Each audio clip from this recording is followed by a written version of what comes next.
ciyaar xiiso iyo xamaasad badan ayaa dhex martay labada gobol ee Sanaag iyo Saaxil ciyaartaas oo ahayd kulankii labaad ee la ciyaaro ciyaaraha gobolada Jamhuuriyadda Soomaaliland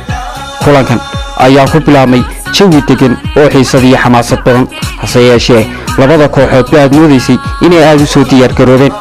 taasoo sii muujinaysa weerar iyo weerar celis labada xulba ay ku dhaqmayeen ama ay ku ciyaarayeen labada tababare ee kala watay labada xul ayaa ahaa laba tababaro oo khibrad iyo waaye aragnimo badan u leh kubadda cagta in badanna ku soo dhex jiray tababaraha xulka Sanaag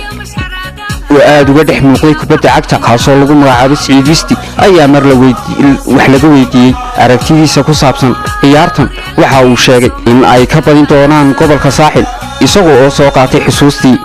uu kaga badiyay ama uu goolal badan ka dhaliyay sanadii 2003 isagoo 2004 ka qaaday koobka waxaana uu sheegay inuu sidiisa la mid ah ka badin doono galabta si kastaba ha ahaatee ciyaartu waxay sii socotaba xiisadda iyo xamaasadda ayaa cirka isku shareertay qaybtii hore ee ciyaarta ayaa waxa gool qurux badan dhaliyay lambarka 25aad uu xidha gobolka Sanaag inanka lagu magacaabo Xamse Shulaac taasi mar kale waxa ay sii kordhisay awoodda ay isbiirayso gobolka Sanaag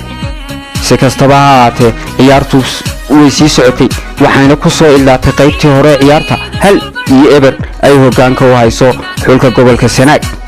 hase yeeshee mar kale waxa sii wiiqay weeraradii faraha badnaa ay soo qaadayeen iyo rajadii ay lahaayeen gobolka Saaxil markii inanka uga ciyaaro difaaca uu ka qaatay kaarka cas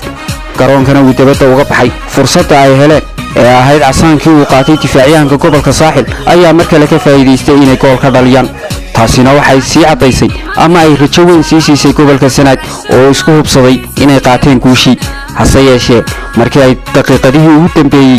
ee ciyaarta ayaa waxa uu suurto gashay gobolka Saaxil inay hal gool keenaan sidaa awgeed ciyaartaasi waxay ku soo gabagabowday 1-2 ay guusha ku raacday gobolka Sanaag